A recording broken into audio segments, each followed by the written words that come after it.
আসসালামু আলাইকুম। সুপ্রিয় শিক্ষার্থী বন্ধুরা, যারা 2024 এবং 2025 সালে এসএসসি পরীক্ষা দিতে যাচ্ছ, তাদের জন্য আজকে আমি একটি আলোচনা নিয়ে হাজির হয়েছি। সেটি তোমরা বোর্ডে দেখতে পাচ্ছ, gap filling activities without clues. আসলে gap filling activities without clues কীভাবে করতে হবে সেটি নিয়ে আমি কথা বলবো। এখানে বোর্ডে আমি একটি টেক্সট লিখে রেখেছি, যেখানে 10টি গ্যাপ রয়েছে। এই 10টি গ্যাপ কীভাবে পূরণ করতে হবে এবং গ্যাপ কীভাবে পূরণ করতে হয়, এখানে কোন ধরনের ওয়ার্ড লাগে সেই বিষয়ে আমি কথা বলবো।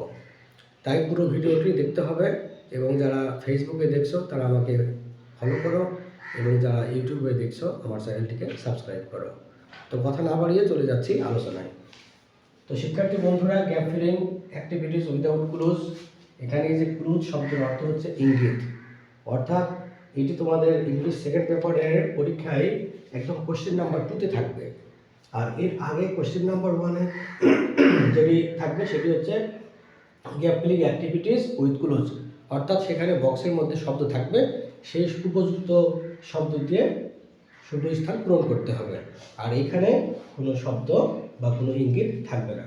এখানে এই ধরনের যে প্রশ্ন রয়েছে এগুলো করতে তোমাদের আর্টিকেল, প্রিপজিশন এবং 8টি পার্ট অফ স্পিচ লাগবে।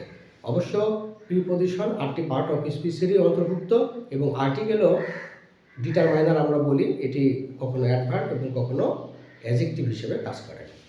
তো যাই হোক, আমি আলোচনায় চলে যাচ্ছি। এই যে টেক্সট এখানে আমি লিখে রেখেছি সেটির একটু বাংলা পড়ে শোনাই। Bangladesh is a free land but she is beset dash many problems. Bangladesh একটি স্বাধীন দেশ, কিন্তু সেই দেশটি ড্যাশ অনেক সমস্যায় জর্জরিত। The use of polybags is very dreadful. Polybags অর্থাৎ পলিথিন যেগুলো আমরা বলি, পলিব্যাগসের ব্যবহার সত্যি ভয়ঙ্কর। এখানে ডিরেক্টফুল শব্দটি অ্যাডজেক্টিভ এবং এর অর্থ হলো ভয়ানক। Recently it has become dash great threat dash our environment. সাম্প্রতিক সময়ে এটি মারাত্মক ঝুঁকি হয়েছে ড্যাশ আমাদের পরিবেশ। Dash used polybags block the drainage system. পলিথিনের ব্যবহার বা ব্যবহৃত পলিথিন আমাদের ড্রেনেজ সিস্টেম বা পানি নিষ্কাশন ব্যবস্থা সেটিকে ব্লক করে দেয় বা জমাট করে দেয়, আটকে দেয়। অ্যাজ এ রেজাল্ট, যার ফলে the low line areas dash the town and the cities go under dash water while it rains heavily. যার ফলে শহর এবং নগরের নিম্নাঞ্চলগুলো যখন প্রচুর পরিমাণে বৃষ্টি হয় তখন পানির নিচে চলে যায়।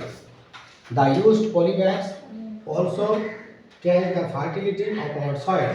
এবং ব্যবহৃত পলিথিন আমাদের জমির উর্বরতা হ্রাস করে।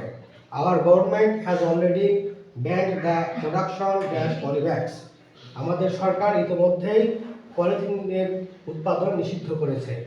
Yet some greedy and dash businessman are producing the bags dash their own interest. তথাপি কিছু অসাধু এবং ড্যাশ ব্যবসায়ী তাদের নিজেদের স্বার্থ চরিতার্থ করার উদ্দেশ্যে পলিথিন ব্যাগের উৎপাদন চালিয়ে যাচ্ছে। তো আমি এখানে যে বাংলাটা বললাম সেটি সম্পূর্ণ বাংলা হয়নি, কারণ এখানে কিছু শূন্য স্থান রয়েছে। তো এখন শূন্য স্থানগুলো কিভাবে পূরণ করতে হবে সেটি হবে আমাদের আলোচ্য বিষয়। প্রথম বাক্যটিতে আবার ফিরে যাচ্ছি।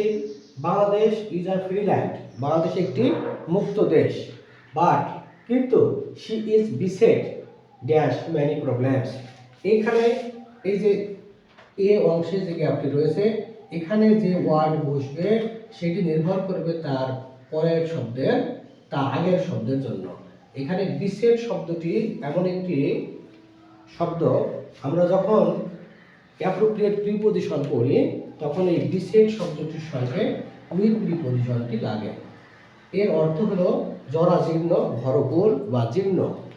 তাহলে এখানে উইথ বসবে। কেন বসবে তার ব্যাখ্যা হলো বিসেট শব্দের পরে সবসময় উইথ বসে। এখন বিসেট উইথ মেনি প্রবলেমস, তাহলে বাংলাদেশ স্বাধীন দেশ, কিন্তু এই দেশটি অনেক সমস্যায় ভরপুর বা জরাজীর্ণ। তাহলে নিশ্চয়ই তোমরা বুঝতে পেরেছো যে এখানে কেন উইথ বসলো, কারণ বিসেট শব্দের পরে সর্বদা উইথ শব্দটি বসে। চলে যাচ্ছি পরের লাইনে। The use of polybags is very dreadful. পলিব্যাগসের ব্যবহার খুবই ভয়ানক। রিসেন্টলি, সাম্প্রতিক সময়ে, ইট হ্যাজ বিকাম, এটি হয়েছে, কি হয়েছে? গ্রেট থ্রেট, ভয়ানক হুমকি হয়েছে। তাহলে এখানে গ্রেট থ্রেট, অর্থাৎ এই গ্রেট শব্দটি একটি অ্যাডজেক্টিভ এবং থ্রেট শব্দটি একটি নাউন। তাহলে এই যে অ্যাডজেক্টিভ এবং নাউন, এই দুটি ওয়ার্ড পাশাপাশি বসে একটি নাউন ফ্রেজ তৈরি করেছে, অর্থাৎ মারাত্মক হুমকি। এটি গ্রেট থ্রেট। এই গ্রেট থ্রেটের আগে আমাদের একটি ডিটারমাইনার বসাতে হবে, সেটি হবে এ, অর্থাৎ এ এন্ড ডি। এইগুলোকে তোমরা আর্টিকেল বলে জানো, এগুলো সবসময় নাউনের পূর্বে ব্যবহৃত হয়ে থাকে। তো এখানে গ্রেট থ্রেট এই দুটি শব্দ মিলে একটি ফ্রেজ হয়েছে এবং সেটি নাউনের কাজ করছে, সুতরাং এখানে এ আর্টিকেলটি ব্যবহৃত হয়েছে। আচ্ছা, তাহলে গেল, এটি তোমরা নিশ্চয়ই বুঝতে পেরেছো। এবার সি, এখানে বলা হচ্ছে সি এর পরে আওয়ার এনভায়রনমেন্ট। এখানে যে শব্দটি বসবে সেটি এই থ্রেট শব্দটির জন্য নির্ভর করবে, অর্থাৎ এখানে যে শব্দটি বসবে সেটি বসবে থ্রেট শব্দটির কারণে। আমি আবারও বলি, অ্যাপ্রোপ্রিয়েট প্রিপজিশন অংশে আমরা যে থ্রেট শব্দটি যখন পড়ব তখন এই থ্রেট শব্দটির পরে সবসময় ফর প্রিপজিশনটি ব্যবহৃত হয়, যার কারণে এখানে ফর শব্দটি ব্যবহৃত হবে। তাহলে একটু হয়তো বা ইঙ্গিত তোমরা বুঝতে পারছো যে এরকম অ্যাক্টিভিটিস উইদাউট ক্লুজ করতে গেলে প্রিপজিশন, বিশেষ করে অ্যাপ্রোপ্রিয়েট প্রিপজিশন অংশে তোমাদের দক্ষতা তৈরি করতে হবে। চলে যাচ্ছি পরের অংশে। Gas used polybags block the drainage system. তাহলে ইউজড পলিব্যাগস শব্দের অর্থ হচ্ছে ব্যবহৃত পলিব্যাগস ব্লক, আটকে দেয়, দ্য ড্রেনেজ সিস্টেম, নিষ্কাশন ব্যবস্থা।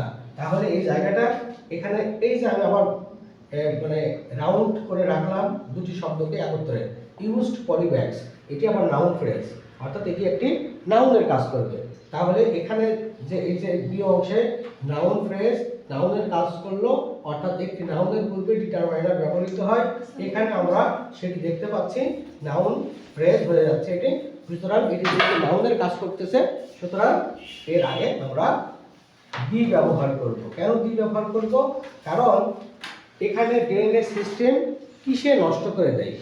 নষ্ট করে দেয় হলো ইউজড পলিব্যাগস। এটি ডেফিনেট হয়ে যাচ্ছে, নির্দিষ্ট করে, ড্রেনেজ সিস্টেম নষ্টকারী অবজেক্টকে, পদার্থকে সুনির্দিষ্ট করে বোঝানো হচ্ছে বিধায় এখানে দি ব্যবহৃত হবে। আর তোমরা তো জানো, দি হচ্ছে ডেফিনেট আর্টিকেল। যখন কোনো নাউনকে নির্দিষ্ট করে বোঝানোর ক্ষেত্রে চলে আসে তখন দি আর্টিকেলটি ব্যবহৃত হয়ে থাকে। চলে যাচ্ছে পরে অ্যাজ এ রেজাল্ট, যার ফলে the low lying areas, the towns and the cities go under dash water when it rains heavily. যার ফলে লো লাইং এরিয়াস শব্দের অর্থ হলো নিম্নাঞ্চল। এখন নিম্নাঞ্চল কিসের নিম্নাঞ্চল? দি টাউনস অ্যান্ড দ্য সিটিজ, অর্থাৎ শহর এবং নগরের নিম্নাঞ্চল। তাহলে এই যে এখানে লো লাইং এরিয়াস, এটিও একটি নাউন ফ্রেজ, অর্থাৎ একটি নাউনের কাজ করছে। আর দি টাউনস অ্যান্ড দ্য সিটিজ, অর্থাৎ এখানে আমরা বুঝতে পারছি যে টাউন এবং সিটির লো লাইং এরিয়াস। তো এরকম এখানে একটা পজিটিভ সম্পর্ক রয়েছে। আমরা পজিটিভ সম্পর্কটি অপ্রিপজিশন দ্বারা ব্যাখ্যা করতে পারি বা যুক্ত করতে পারি। তার মানে দাঁড়ালো the low lying areas of the towns and the সিটিজ। এখানে অফ ব্যবহৃত হলো কেন? নিশ্চয়ই তোমরা বুঝতে পেরেছো। গো under water when it rains heavily. এখানে গো আন্ডার ওয়াটার, এই যে গো আন্ডার ওয়াটার, এটি একেবারেই সবসময় আমরা যদি বলি পানির নিচে তলিয়ে যাওয়া, পানির নিচে ডুবে যাওয়া, হ্যাঁ, এরকম হলে গো আন্ডার ওয়াটার হয়। কিন্তু এখানে ওয়াটারের আগে গ্যাপ রয়েছে। এখানে যে শব্দটি বসবে সেটি এই ওয়াটার নাউনটির জন্য নির্ভর করবে। এখানে ওয়াটার শব্দটি একটি নাউন এবং এর আগে আমাদের একটি অ্যাডজেক্টিভ লাগবে। তোমরা সবসময় মনে রাখবে, নাউনের আগে গ্যাপ থাকলে সেখানে অ্যাডজেক্টিভ বসবে।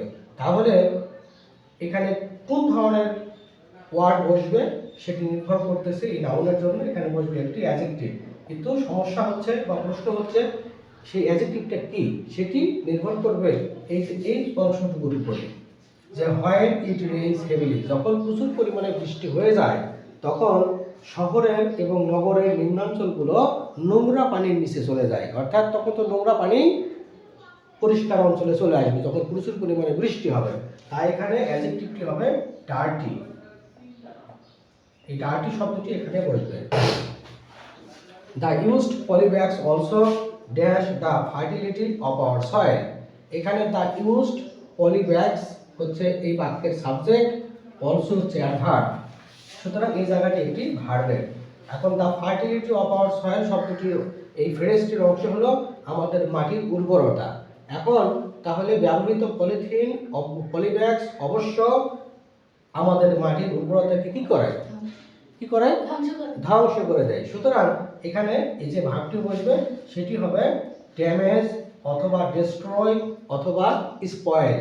এই তিনটি ধ্বংস করা অর্থে যে তিনটি ভার্ব আমি বললাম, ড্যামেজ, ডিস্ট্রয় এবং স্পয়েল, এই তিনটির যে কোনো একটি তোমরা লিখতে পারবে।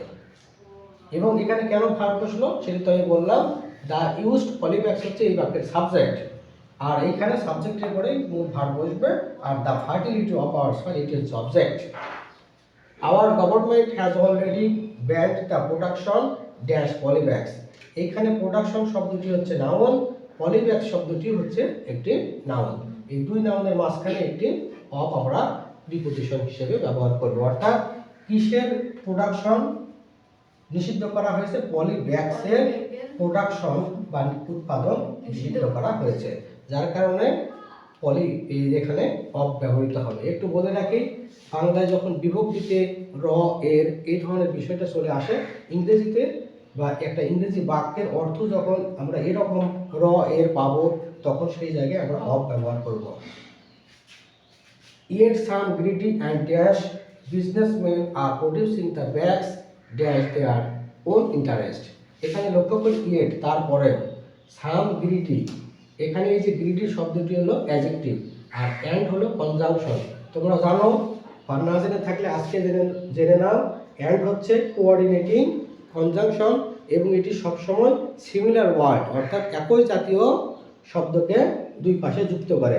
এখানে গ্রিডি শব্দটি হলো একটি অ্যাডজেক্টিভ এবং এরপরে যে গ্যাপটি রয়েছে এখানে একটি অ্যাডজেক্টিভ আমাদের বসাতে হবে। গ্রিডি শব্দের অর্থ হলো লোভী, আর এখানে আমাদের এরকম একটি মানুষের বদ মানে মানুষের ত্রুটি বা দোষ প্রকাশ পায় এরকম একটি অ্যাডজেক্টিভ এখানে আমাদের ব্যবহার করতে হবে, সেটি হতে পারে ডিসঅনেস্ট। তাহলে আমরা এখানে ডিসঅনেস্ট বসিয়ে দেব। এখানে ডিসঅনেস্ট হওয়ার এই ডিসঅনেস্ট শব্দটি কেন বসলো তার ব্যাখ্যা তোমরা নিশ্চয়ই বুঝতে পেরেছো। আরেকবার বলি, অ্যান্ড দুই পাশে একই ধরনের শব্দকে যুক্ত করে। এখানে গ্রিডি শব্দটি অ্যাডজেক্টিভ, এখানে আরেকটি অ্যাডজেক্টিভ দরকার। যেহেতু গ্রিডি শব্দটি একজন মানুষের লোভ অর্থাৎ তার ত্রুটি বা দোষকে প্রকাশ করছে, সুতরাং এখানে এমন একটি অ্যাডজেক্টিভ দরকার যেটিও মানুষের দোষ বা ত্রুটি তুলে ধরবে বা প্রকাশ করবে। তাহলে businessman are producing the bags there own interest. এখানে এই যে on interest, there own interest, এখানে ইংরেজিতে একটা ফ্রেজ আছে, সেটা হলো সাম ওয়ান্স, মানে এখানে একটা অবজেক্ট থাকবে বা পজিটিভ থাকবে, তারপরে ওন ইন্টারেস্ট শব্দ দুটি যুক্ত হবে, কিন্তু তার আগে ফর বসবে, অর্থাৎ ফর সামওয়ানস ওন ইন্টারেস্ট, অর্থাৎ কারো নিজেদের উদ্দেশ্য চরিতার্থ করার জন্য অর্থে এই যে ফর সামওয়ানস ওন ইন্টারেস্ট ফ্রেজটি ব্যবহৃত হয়। এটি এখানে ফর কেন বসলো সেটি হচ্ছে এই ফ্রেজের জন্য বসলো। একটা আস্ত ফ্রেজ রয়েছে, সেটি হচ্ছে ফর সামওয়ানস ওন ইন্টারেস্ট। এখন এই যে অনেক কথাই বললাম, ভিডিওটি বেশ লম্বা হয়ে গেল। তোমরা এই আলোচনাটি ভালো করে বুঝতে গেলে তোমাদের এই ভিডিওটি অন্তত একবার বা দুইবার আরও বেশি করে দেখে নিতে হবে, নিশ্চয়ই তোমরা বুঝতে পারবে। এবং আজকের আলোচনাটি দেখার জন্য তোমাদের সবাইকে ধন্যবাদ। আর একবার বলে রাখি, যারা এখনও আমাকে ফলো করোনি তারা আমাকে ফেসবুকে ফলো করো এবং ইউটিউবে আমাকে সাবস্ক্রাইব করো।